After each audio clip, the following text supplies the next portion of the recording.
तो जयराम महतो लेके उस बिल को जाएंगे तो क्या उनको पास कर देंगे? लेकिन जयराम महतो दावे के साथ कह रहे हैं, तो दावे तो मैं भी कर रहा हूँ, दावे के साथ यह कह रहे हैं कि अगर मेरी सरकार बनती है तो 1932 खतियान लागू होगा झारखंड में। जगह तो नहीं बन सकती। चलिए, जयराम महतो का मुद्दा आपको अच्छा नहीं लग रहा? नहीं, एकदम नहीं, ये तो मुद्दा विहीन है। लेकिन वो तो लेकिन अगर जयराम महतो जमुआ में सभा करने के लिए आप पहुंचते हैं जी, तो हजारों की संख्या में भीड़ हो जाती है कि लगातार यहाँ भाजपा के विधायक रह रहे हैं जी।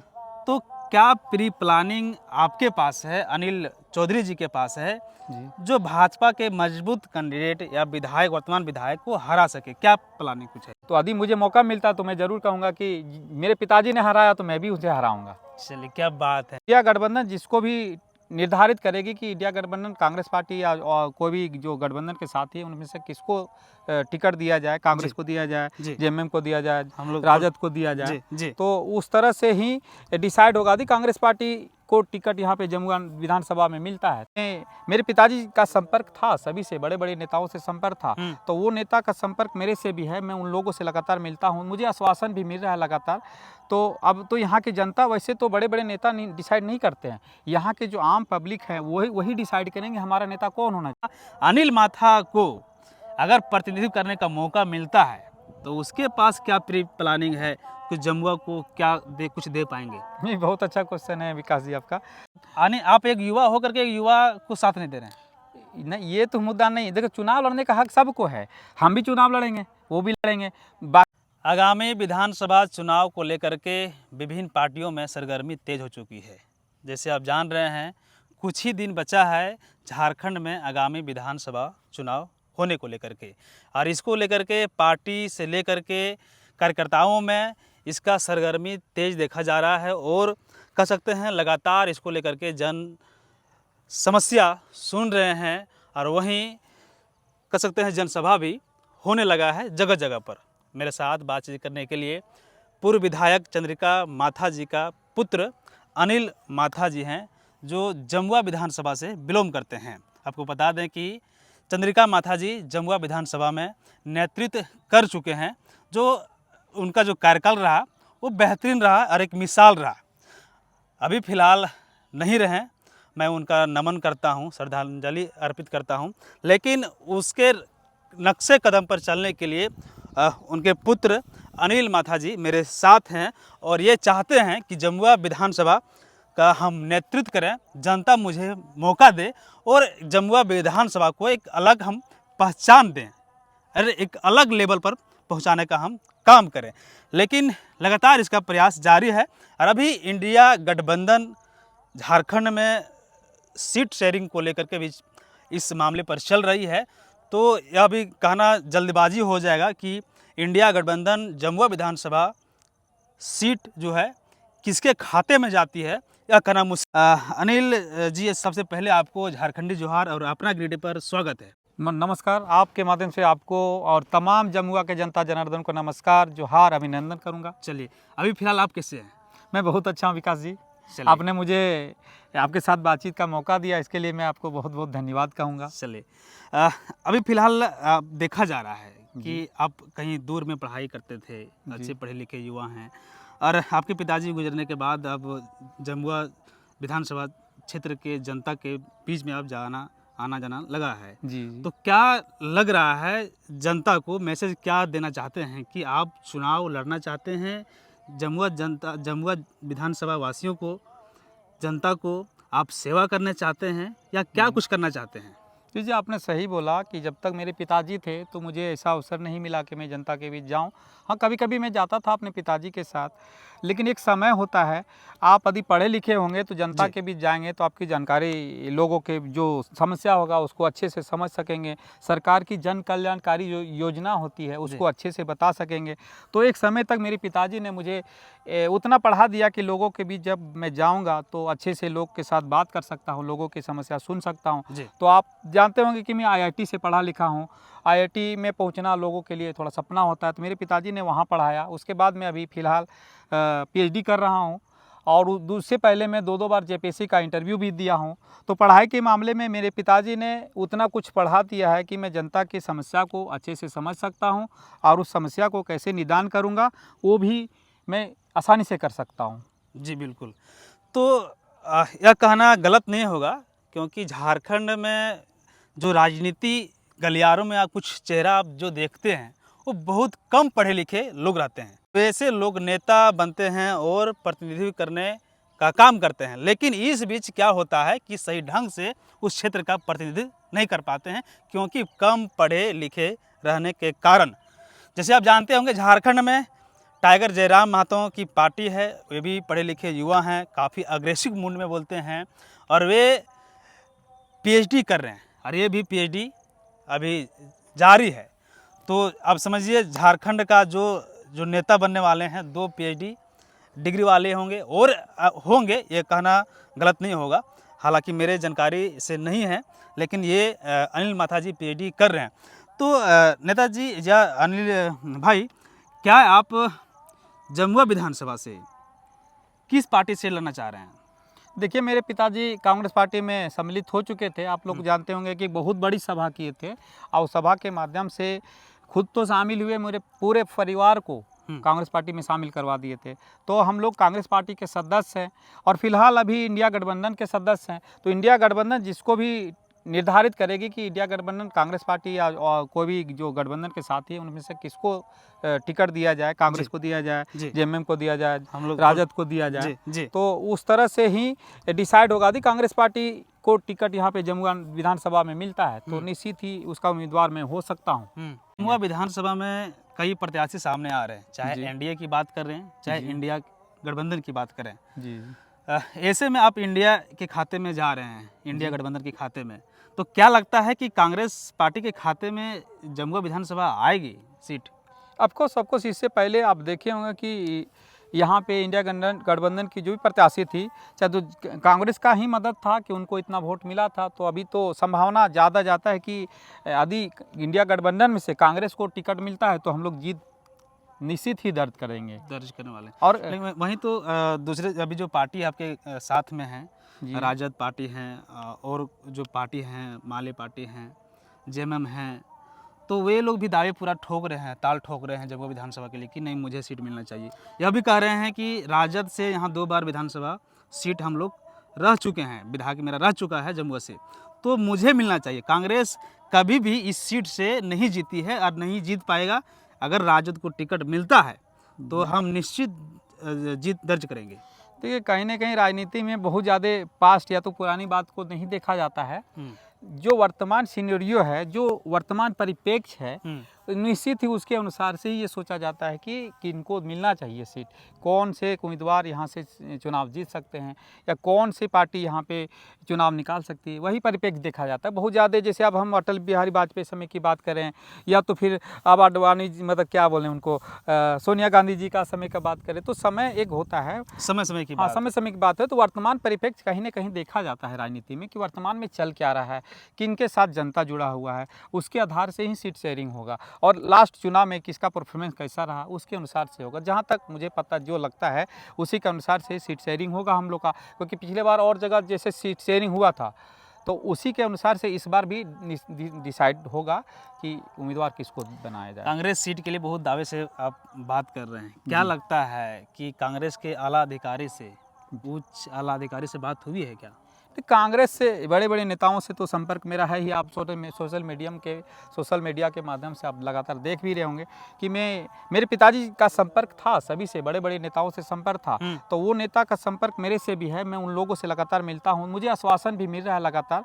तो अब तो यहाँ की जनता, वैसे तो बड़े बड़े नेता डिसाइड नहीं करते हैं, यहाँ के जो आम पब्लिक है वही डिसाइड करेंगे हमारा नेता कौन होना चाहिए। आप भी इस क्षेत्र से बिलोंग करते हैं तो कहीं ना कहीं आप भी देख रहे होंगे कि किनको सीट मिलना चाहिए, जिससे यहाँ से जमुआ में हम लोग एनडीए जो भाजपा के लगातार कैंडिडेट जीतते आए हैं उनको कैसे हम लोग हरा सकते हैं। तो आप कहीं ना कहीं आप भी इस बात को समझ रहे होंगे। तो जनता डिसाइड करेगी कि यहाँ पे उम्मीदवार किसको होना चाहिए। चलिए मान लिया जाए कांग्रेस खाते में अगर सीट आती है इंडिया गठबंधन से जमुआ विधानसभा सीट और आप अनिल चौधरी को या अनिल माथा, बता दें कि कुछ लोग अनिल चौधरी भी बोलते हैं भैया को और कुछ लोग अनिल माथा भी बोलते हैं, तो सॉरी मेरे मुंह से दोनों नाम निकला है। तो अगर मौका मिलता है आपको कांग्रेस के खाते से अगर जमुआ विधानसभा सीट पर, तो ऐसे में आप जानते हैं कि लगातार यहाँ भाजपा के विधायक रह रहे हैं, जी तो क्या प्री प्लानिंग आपके पास है, अनिल चौधरी जी के पास है, जी। जो भाजपा के मजबूत कैंडिडेट या विधायक, वर्तमान विधायक को हरा सके? क्या प्लानिंग कुछ है? देखिए, आप जानते होंगे कि भाजपा के ये जो कैंडिडेट है लगातार चुनाव में रहते, इससे पहले भी इनको मेरे पिताजी ने ही हराया था। आप जान रहे होंगे 2009 में, 2009 से 14 के बीच मेरे पिताजी थे और मेरे पिताजी ने उस कैंडिडेट को हराया था। तो मैं दावे के साथ कह सकता हूं कि यदि मुझे कैंडिडेट के रूप में बनाया जाता है, मुझे यदि मैं कांग्रेस का कैंडिडेट बन के आता हूं, तो निश्चित ही उस कैंडिडेट को मैं हराऊंगा जो लगातार भाजपा से यहाँ जीतता आया है और यहाँ पे किसी तरह का विकास नहीं किया है। जी। तो यदि मुझे मौका मिलता तो मैं ज़रूर कहूँगा कि मेरे पिताजी ने हराया तो मैं भी उसे हराऊंगा। चलिए, क्या बात है, बाप हराया तो बेटा भी हराएंगे, ये अनिल भाई जी का कहना है। लेकिन एक बात आप कहें कि विधायक जी कुछ नहीं किए, क्या कुछ और करने का इरादा होना चाहिए विधायक के पास, या अनिल माथा को अगर प्रतिनिधित्व करने का मौका मिलता है तो उसके पास क्या प्री प्लानिंग है, कुछ जमुआ को क्या कुछ दे पाएंगे? नहीं, बहुत अच्छा क्वेश्चन है विकास जी आपका। देखिए, आप भी देख रहे होंगे फील्ड में, मतलब इस जमुआ विधानसभा में वैसे लगातार मैं जब से घूम रहा हूँ देख रहा हूँ लगातार सड़क की समस्या है। आप भी दिखाते रहते हैं कि यहाँ पे सड़कें नहीं, जहाँ पे लोग आदमी जा नहीं सकता, साइकिल तो चलना मुश्किल है। तो सबसे पहले मेरे प्रायोरिटी तो सड़कें हैं। दूसरी बात मैं देखता हूँ जमुआ विधानसभा में से जमुआ जो प्रखंड है उसमें 42 पंचायत है। तो प्रखंड आने में लोगों की समस्या झेलना पड़ता है, बहुत दूर से आना पड़ता है लोगों को।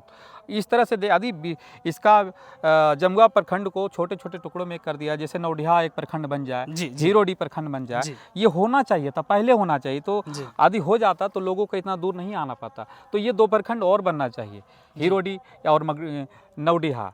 ये 2 समस्या है। तीसरी समस्या आप देखेंगे कि एक भी महिला कॉलेज नहीं है जी हमारे जमुआ विधानसभा में। यदि महिला कॉलेज खुल जाता तो जो बच्चियाँ 10वां क्लास के बाद जो पढ़ना बंद कर देती या तो छोड़ देती है, शायद उससे आगे की पढ़ाई वो करती। तो महिला कॉलेज का कमी है। यदि मैं हो जाऊँगा, यदि मैं विधायक बनता हूँ तो निश्चित ही इस तरह की समस्या को दूर करूँगा। और भी देखेंगे यहाँ पे सबसे ज़्यादा प्रवासी मजदूर का समस्या है। यहाँ के लोग आपको हैदराबाद, गुजरात, दिल्ली, मुंबई यहाँ पे आपको लगातार मिलेंगे। तो आखिर वहाँ पे क्यों जाते हैं? रोजगार के कारण से जाते हैं, उसको रोजगार यहाँ नहीं मिलता है। तो मेरा प्लान है यहाँ पे यदि फूड प्रोसेसिंग यूनिट बन जाए, वहाँ पे ये क्षेत्र तो खनिज प्रधान नहीं है, तो यहाँ पे फूड प्रोसेसिंग का ही यूनिट लग सकता है। यदि फूड प्रोसेसिंग का यूनिट लग जाए तो निश्चित ही में उसमें बहुत सारे रोजगार मिलेंगे। और आप देखे होंगे यहाँ से पहले एक डेयरी प्लांट खुलने वाला था जी, नहीं खुला अभी तक, गौशाला मैदान में अभी तक नहीं। अब उसका इनॉग्रेशन भी माननीय पूर्व मंत्री जो थे रणधीर सिंह जी, उन्होंने उनका इनॉग्रेशन भी किया था। तो वो तो हुआ नहीं, यहाँ से उठा के लेके चला गया गिरिडीह। तो आखिर यहाँ के विधायक क्या कर रहे थे? सो रहे थे या क्या कर रहे थे? तो अब यदि वो प्लांट यहाँ खुल जाता तो कितने लोगों का रोजगार मिलता, कितने लोगों का रोजगार के साथ साथ और भी लोगों को यहाँ का फायदा होता। तो ये सारी चीज़ें हैं जो होना चाहिए था, लेकिन हो नहीं पाया। तो कहीं ना कहीं समस्याओं को मैं देख रहा हूँ, लगातार समस्याओं को देखता हूँ, उसको सॉल्व करने का कोशिश करूँगा। और मैं यदि विधायक बनता हूँ तो निश्चित ऐसी समस्याओं को दूर करूँगा। चलिए, क्या बात है, लाजवाब तरीके आपने जवाब दिया है। लेकिन अभी आप जनता के बीच जा रहे हैं, गाँव में भ्रमण कर रहे हैं, तो क्या कह करके अपने ओर अग्रेसिव कर रहे हैं, जनता को लुभाने का प्रयास कर रहे हैं? जनता अभी कह सकते हैं कि नेताओं हर गाँव पहुँचेंगे, नेता की टोली पहुंचेगी और वे अपने और लुभाने के लिए कई ऐसे लुभावन बातें करेंगे। इस बीच अनिल चौधरी जी भी जाते होंगे। जी जी जी, क्या वे भी लुभाने का कुछ बात कर रहे हैं? तो क्या कुछ कर रहे हैं? तो लोगों से मैं एक ही बात कहता हूं कि आपने मेरे पिताजी पे एक बार तो विश्वास जरूर किया था, लेकिन जब मेरे पिताजी विधायक बने थे उसमें राष्ट्रपति शासन लगा, और एक बार नहीं 3 बार राष्ट्रपति शासन लगा। तो जानते होंगे राष्ट्रपति शासन में बहुत ऐसा काम नहीं हो पाता है। तो पिताजी ने जो सोचा था वो नहीं हो पाया, जो वो करना चाहते थे वो नहीं कर पाए। तो यदि मैं बनूंगा, मैं उस लायक, यदि मुझे जनता चुनती है तो निश्चित ही मैं उस चीज़ को पूरा करूंगा। जो मेरे पिताजी का सपना अधूरा रह गया था उसे मैं पूरा करने का कोशिश करूंगा। और लोग के बीच यही कहता हूं कि अभी मेरे पिताजी इस दुनिया में नहीं रहे, आप लोग के लिए जो सपना देखा था, आप लोग के सपना साकार करने के लिए जो जिस तरह से उतरे थे, लेकिन वो आज दुर्भाग्यवश वो दुनिया में नहीं रहे। तो मैं लोग से बोलता हूँ कि एक बार मुझे ये मौका दीजिए, जो पिताजी ने नहीं कर पाया, जहाँ से पिताजी मेरे अधूरा सपना रह गया, छोड़ के चले गए, वहाँ उसको मैं पूरा करूँगा। मेरा यही बात होता है, हर जगह मैं यही बोलता हूँ कि आप, मेरे पिताजी तो इस दुनिया में नहीं रहे, लेकिन अब जनता ही मेरे गार्जियन हैं, वही मेरे अभिभावक हैं। वो जिस तरह से कहेंगे मैं उसी तरह से काम आगे बढ़ाऊंगा और उनका आशीर्वाद प्राप्त करने का कोशिश कर रहा हूँ। चलिए, जनता से मिलना जुलना लगातार जारी है अनिल माथा जी का, चाहे अनिल चौधरी जी कह लीजिए। और अब हम बात कर रहे हैं एक युवा होने के नाते। जी झारखंड में एक युवा पीएचडी होल्डर हैं, जैसे आप पहले आपको बताया कि जयराम महतो भी पीएचडी मैं जारी आईआईटी से भी पढ़ा आईआईटी हुआ। भी आप कर मेरा एडिशनल वो है कि मैं आईआईटी से पढ़ा हूँ, 2 बार इंटरव्यू दिया हूँ जी। जेपीएससी का। तो जयराम महतो को आप किस रूप में देखते हैं, कैसे देखते हैं, क्या वे अच्छे लीडर हैं या नहीं? देखिए लीडर तो जो भी आ रहे हैं सब सही हैं, लेकिन उनका मुद्दा मुझे कुछ समझ नहीं आता, क्योंकि जिस मुद्दे पे वो चले हैं 1932 का खतियान, तो हमारी सरकार जो है हेमंत सोरेन की सरकार है, उस मुद्दे को 2-2 बार विधानसभा के पटल पे उतारा है, 2-2 बार उस बिल को पास करके भेजा है, लेकिन कहीं ना कहीं राज्यपाल हैं जो उस बिल को खारिज कर दिया। तो यदि वो मुद्दा मतलब वो बिल पास हो जाता तो 1932 का खतियान तो लागू हो जाता, लेकिन कहीं ना कहीं इसका केंद्र सरकार का ये, या तो राज्यपाल को मान लें कि उनका मतलब वो डिस्टर्ब कर रहे हैं, तो डिस्टर्ब तो इनके साथ भी होगा, ये भी उस बिल को नहीं पास कर सकेंगे। यदि बिल पास होने को होता तो अभी ही पास हो गया रहता। तो ये बेबुनियाद का मुद्दा है 1932 का खतियान। वैसे चलिए ठीक है, मेरी सरकार ने भी प्रयास कर रहा है, लगातार यदि होता तभी ही हो जाता।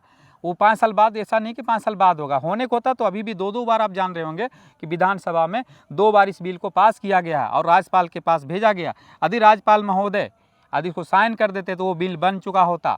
तो जयराम महतो लेके उस बिल को जाएंगे तो क्या उनको पास कर देंगे? लेकिन जयराम महतो दावे के साथ कह रहे हैं, तो दावे तो मैं भी कर रहा हूँ, दावे के साथ यह कह रहे हैं कि अगर मेरी सरकार बनती है तो 1932 खतियान लागू होगा झारखंड में। न तो ये तो आप भी जानते हैं, टेक्निकल मुद्दा वहीं राज्यपाल के पास फंसेगा, राज्यपाल नहीं करेंगे। यह भी कह रहे हैं कि जो अभी सरकार में है वे चाहते नहीं कि 1932 खतियान लागू हो, वे अधूरा ही लिख के भेजते हैं, इसीलिए तो बिल पास नहीं हो पा रही है। ये तो बेबुनियाद की बातें हैं, क्योंकि हमारी सरकार लगातार 2-2 बार, हमारी इंडिया गठबंधन की सरकार 2-2 बार उस बिल को पास किया विधानसभा के पटल पे और उसे भेजा राज्यपाल। बस राज्यपाल का सिग्नेचर का जरूरत था, यदि उनका सिग्नेचर हो जाता तो बिल पास हो गया रहता, तो ये मुद्दा ही नहीं बनता।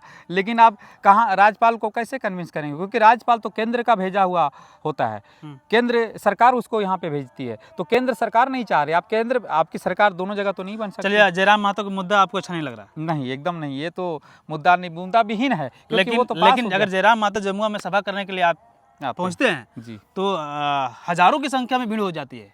देखिए सभा तो यहाँ पे कोई गायक भी आएंगे तो भीड़ हो जाएगी। अभी मैं भी सभा करूँगा तो आप देख लेंगे कि भीड़ तो आएगी, क्योंकि बाहर के कोई भी नेता आएंगे तो उसे देखने के लिए लोग आएंगे ही, तो बस इसकी सभा होती है। आखिर उनको लोग पसंद कर रहे हैं, उसको लाइक कर रहे हैं जयराम महतो को, तभी नहीं उसकी सभा में भीड़ होती है, लाइक तो है, उनको तो लाइक करते हैं, तो लेकिन बहुत लोगों को लाइक करते हैं, ऐसा नहीं है, सभी लोग को लाइक कर रहे हैं। तो अब लास्ट में देखा जाएगा कि इनका मतलब कौन यहाँ से जीत पाते हैं, उसकी बात। वो अपना पार्टी से, जेएलकेएम पार्टी से यहाँ रोहित दास को भी प्रत्याशी घोषित कर चुके हैं। हाँ, वो तो हमें देखा हूँ कल के, बहुत मजबूती से ये चुनाव भी लड़ने जा रहे हैं। जी, वो तो है। वहाँ पे देखिए हर बार चुनाव जब होता है तो 10 से 11 पार्टियां हैं, तो कुछ निर्दलीय लोग भी यहाँ पे चुनाव लड़ते हैं। तो देखिए चुनाव लड़ने का हक सभी को है, जो इस जमुआ विधानसभा में है। वैसे आप एक युवा होकर के एक युवा को साथ नहीं दे रहे हैं। नहीं, ये तो मुद्दा नहीं। देखो चुनाव लड़ने का हक सबको है, हम भी चुनाव लड़ेंगे, वो भी लड़ेंगे, बाकी अब जनता डिसाइड करेगी कि यहाँ हमारा प्रतिनिधित्व कौन होगा। अच्छा, एक सूत्रों के हवाले खबर चल रहा है कि आप जयराम महतो के पास गए थे मिलने के लिए और टिकट मांगने के लिए। नहीं, ये बेबुनियाद है, क्योंकि जयराम महतो हमको जानते भी नहीं होंगे कि यदि मैं उनसे मिलता तो जो जानते मुझे तो जान ही नहीं रहे हैं, और भी कोई भी लोग हैं तो वो भी तो बता सकते हैं। यह भी खबर हम लोग सुनने के मिला, और कई ऐसे लोग युवा हैं जी जयराम महतो जिन्हें टिकट नहीं दे रहे हैं, वे सीधे उसके मुद्दे को दरकिनार कर दे रहे हैं, बता रहे हैं मुद्दा ही बेबुनियाद है। वो अलग बात है, लेकिन जहाँ तक पूरे झारखंड वासी जयराम महतो के मुद्दे को पसंद कर रहे हैं। नहीं, झारखंड वासी नहीं पसंद कर रहे हैं अभी तो, ये वो मतलब क्या तो सोशल मीडिया का वो कमाल है कि आपको दिखा रहा है कि पूरा झारखंड पसंद कर रहा है। झारखंड पसंद कर रहा होता है जयराम महतो में। देखिए एक बार मेरा कंप्लीट करने दीजिए। जयराम महतो में आपको क्या अच्छा लगता है? नहीं, मुझे क्या अच्छा लगता है, वो युवा हैं, यदि युवा बनते हैं तो निश्चित ही युवाओं का भला होगा। तो इस मामले में मैं भी चाहूँगा कि एक युवा को मिलना चाहिए, तो उसको तो मैं भी सपोर्ट करूंगा कि युवा को, मतलब कहीं भी युवा हो, युवा चेहरा हो, नया सोच हो, उसको बढ़ावा मिलना चाहिए। लेकिन अब ऐसे मुद्दे को नहीं हम मान सकते हैं जो मुद्दा पहले से आधारहीन हो, को बहुत अच्छा आधार नहीं है उस मुद्दे का। चलिए अंतिम सवाल, आप जमुआ विधानसभा वासियों के क्या कहना चाहेंगे? बस जमुआ विधानसभा वासियों को एक बार बोलूँगा कि मेरे पिताजी इस दुनिया में नहीं रहे, उनका सपना बहुत सारा है जो पूरा नहीं हो पाया। तो आप लोग ही मेरे गार्जियन हैं, आप लोग मेरे अभिभावक हैं। एक बार मुझ पे भरोसा कीजिए, यदि मैं उस लायक नहीं होता हूँ तो लोकतंत्र है, आपके पास दूसरा बार नहीं जाऊँगा। अब दूसरा बार मैं जाऊँगा और आपका मुद्दा नहीं कर पाऊँगा, आपकी जो मेरी अपेक्षा है आपसे यदि नहीं कर पाता हूँ तो निश्चित ही आप मुझे उस जगह ठुकरा दीजिए। तो चलिए, अभी हम बातचीत कर रहे थे कांग्रेस युवा नेता अनिल चौधरी जी से।